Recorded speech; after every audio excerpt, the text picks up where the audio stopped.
अस्सलाम वालेकुम, good morning dear students. तो हम हाजिर हैं एक नई प्रॉब्लम के साथ। क्वेश्चन नंबर 6 जो कि हम 9th क्लास की मैथमेटिक्स एक्सरसाइज 6.5 शुरू की हुई है। और आज के इस लेक्चर के अंदर हम क्वेश्चन नंबर 6 जो उसकी प्रॉब्लम है उसको सॉल्व करने की कोशिश करेंगे। प्रॉब्लम थोड़ी टेक्निकल है लेकिन हम कोशिश करेंगे हम इसको सिंपल स्टेप्स के अंदर ब्रेक डाउन करके इसको इजी से इजी वे में आपको अंडरस्टैंड करा दें। ओके, सबसे पहले हम अंडरस्टैंड करते हैं कि हमें प्रॉब्लम क्या गिवन है। ठीक है, याद रखिएगा किसी भी क्वेश्चन को सॉल्व करने के लिए उसके रिलेटेड दो क्वेश्चन जो हैं वो आपने लाजमी क्लियर करने हैं। क्वेश्चन नंबर वन ये है कि आपको गिवन क्या है, मींस जिस क्वेश्चन को आप सॉल्व करना चाह रहे हैं उस क्वेश्चन के अंदर आपके पास कौन कौन सी वैल्यूज जो हैं जो आपको दी गई हैं और कौन कौन सी वैल्यूज ऐसी हैं जो आपसे पूछी गई हैं। सो दिया गया गया है और पूछा क्या गया है, ये दो चीजें जब तक आपको क्लियर नहीं होंगी तब तक आप मैथ के क्वेश्चंस को सॉल्व नहीं कर पाएंगे। और दूसरी बात, कोई भी क्वेश्चन समझ आ जाए तो समझ आने के बाद मेक श्योर करें कि एटलीस्ट उसको 3 to 4 टाइम्स खुद से प्रैक्टिस लाजमी करें और उसके रिलेटेड जितने भी क्रिटिकल पॉइंट्स हैं उनको लाजमी क्लियर करें, कंसेप्चुअल पॉइंट जो है उनको भी क्लियर करें। अगर कोई बात आपको समझ नहीं आती तो लाजमी हमें इनबॉक्स करें ताकि हम उस प्रॉब्लम को सॉल्व कर सकें। Let's move to the problem number 6। Problem number 6 हमें ये कहती है dear students, calculate the length. Length क्या है? x in the adjoining figure.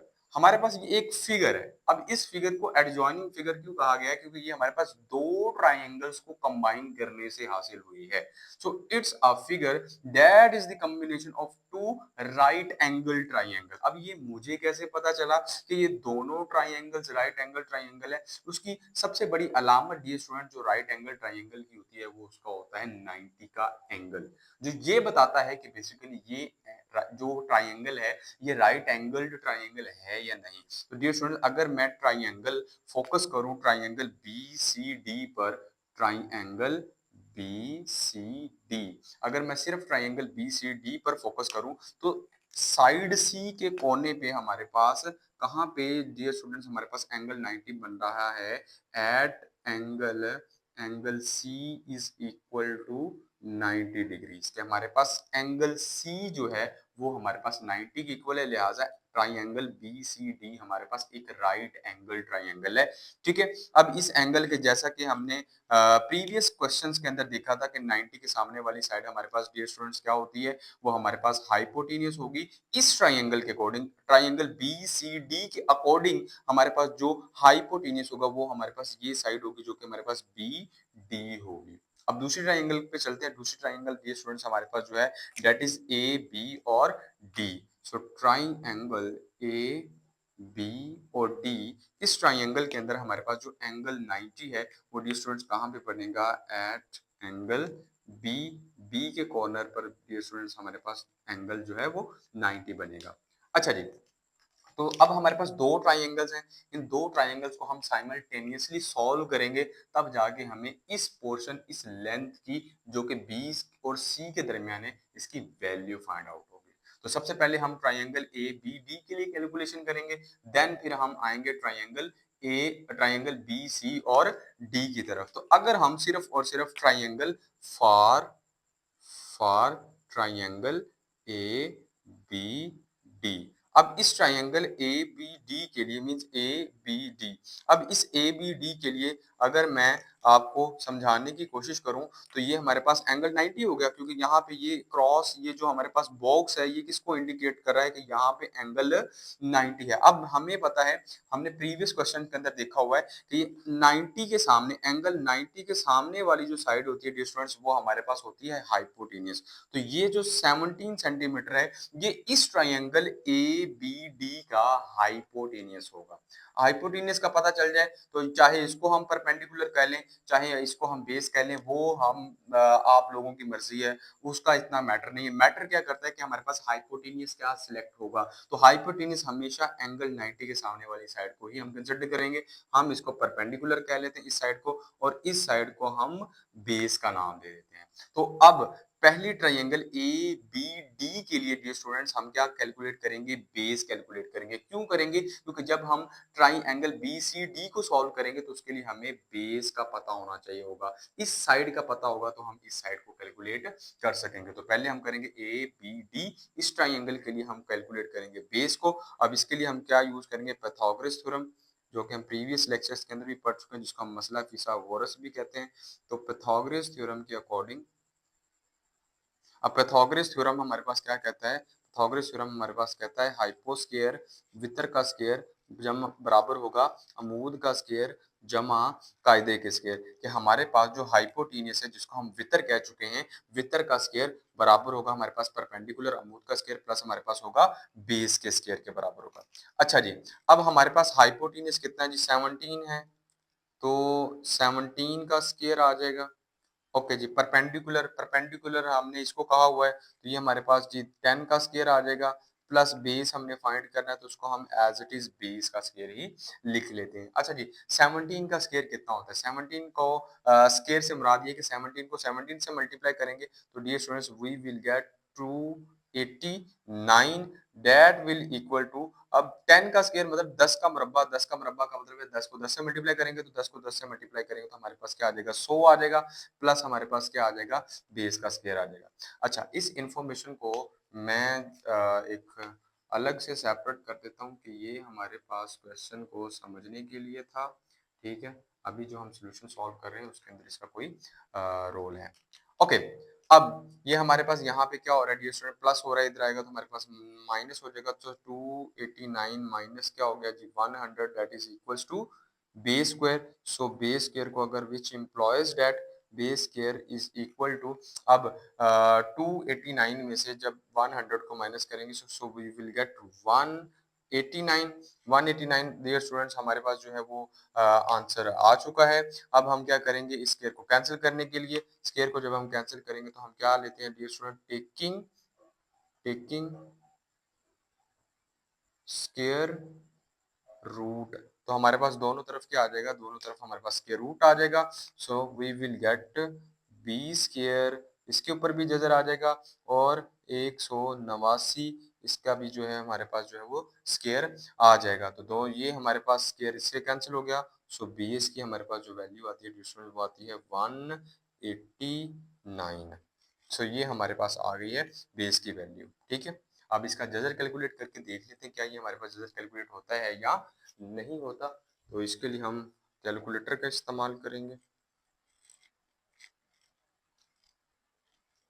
अच्छा जी, जजर 189 नहीं, ये हमारे पास कंप्लीट स्क्वायर रूट नहीं आ रहा, तो इट मींस यहाँ इसको हम फिलहाल यहीं तक ही छोड़ देते हैं। नेक्स्ट हम चलते हैं, इसको यूज करेंगे नेक्स्ट पोर्शन के अंदर। तो डियर स्टूडेंट्स हमारे पास बेस की वैल्यू जो है वो हासिल हो चुकी है, ये हमारे पास है बेस की वैल्यू, ठीक है। ये कंप्लीट स्क्वायर रूट नहीं बनता था तो हम इसको यहीं पे फिलहाल स्टॉप कर रहे हैं। ओके, तो ये हमने triangle A B D, triangle A B D का जो अननोन पोर्शन था वो हमने सॉल्व कर लिया। अब हम जाएंगे triangle B C D, B C D जिसमें हम फाइनली एक्स को कैलकुलेट करें। मैं इसी ट्राइंगल को दोबारा यहाँ पे अच्छे तरीके से जो है वो ड्रॉ कर लेता हूँ ताकि हमें समझ आ जाए कि हमने बेसिकली करना क्या है। तो ये हमारे पास ट्राइंगल है, इस ट्राइंगल की ये साइड हमारे पास डियर स्टूडेंट्स बी है, ये सी है, और ये हमारे पास डी हो गई, और ये हमारे पास हो गया जी एंगल, एंगल 90 आ गया डियर स्टूडेंट्स। और ये हमने एक्स जो है वो फाइंड करना है, और ये हमारे पास 8 सेंटीमीटर जो है ये लेंथ दी हुई है। अब ये हमें इस क्वेश्चन में गिवन नहीं था, लेकिन हमने इस ट्राइंगल को यूज करके इसको हमने फाइंड आउट किया था, जो कि हमारे पास कितना आया, स्क्वायर रूट में 189 सेंटीमीटर आया। अब डियर स्टूडेंट्स हमने फाइंड करना है इस x को, इस x को सॉल्व करने के लिए फिर अगेन हम पाइथागोरस थ्योरम की ही तरफ जाएंगे। सो पाइथागोरस थ्योरम, जिसको हम मसला फिसागोरस भी कहते हैं, पाइथागोरस थ्योरम, मसला फिसागोरस, मसला फिसागोरस क्या कहता है, मसला फिसागोरस ये कहता है जी h का स्क्वायर मींस हाइपोटेन्यूज जिसको हम वितर कहते हैं, बराबर होगा perpendicular square plus base square. अब यहाँ पे डियर स्टूडेंट्स हमारे पास परपेंडिकुलर, अमूद, बेस, कायदा, वितर, हाइपोटेन्यूज क्या है? जैसा कि हमने प्रीवियस देखा, इस केस के अंदर देखा कि 90 के सामने वाली साइड हमारे पास क्या होती है? हाइपोटेन्यूज होती है। तो डियर स्टूडेंट ये हमारे पास एंगल 90 रहा और इसके सामने वाली साइड ये जो 189 स्क्वायर रूट के अंदर है, ये डियर स्टूडेंट हमारे पास क्या है? हाइपोटेन्यूज है। बाकी जिसको मर्जी हम परपेंडिकुलर कह लें, लेट्स सी हम इसको परपेंडिकुलर कह लेते हैं और इसको हम क्या नाम दे देते हैं?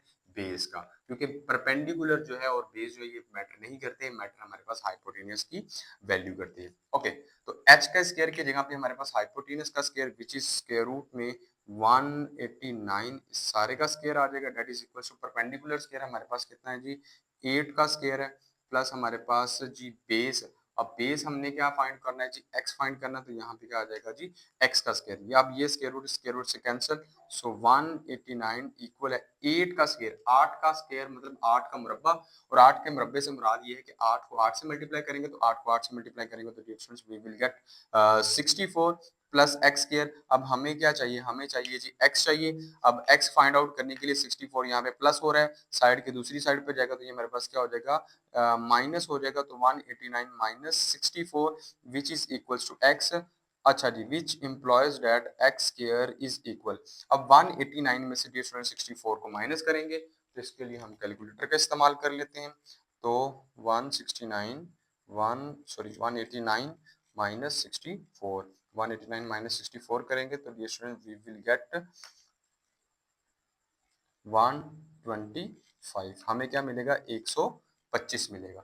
अच्छा जी, अब हम क्या करेंगे जी? इस जजर को लेंगे ताकि ये स्क्वायर हमारे पास कैंसिल हो जाए, क्योंकि हमें पता है कि जब भी हमने इस मुरब्बे को खत्म करना है तो मुरब्बे को खत्म करने के लिए हमें क्या लेना पड़ता है? स्क्वायर रूट लेना पड़ता है। तो यहाँ पे हम लेंगे जी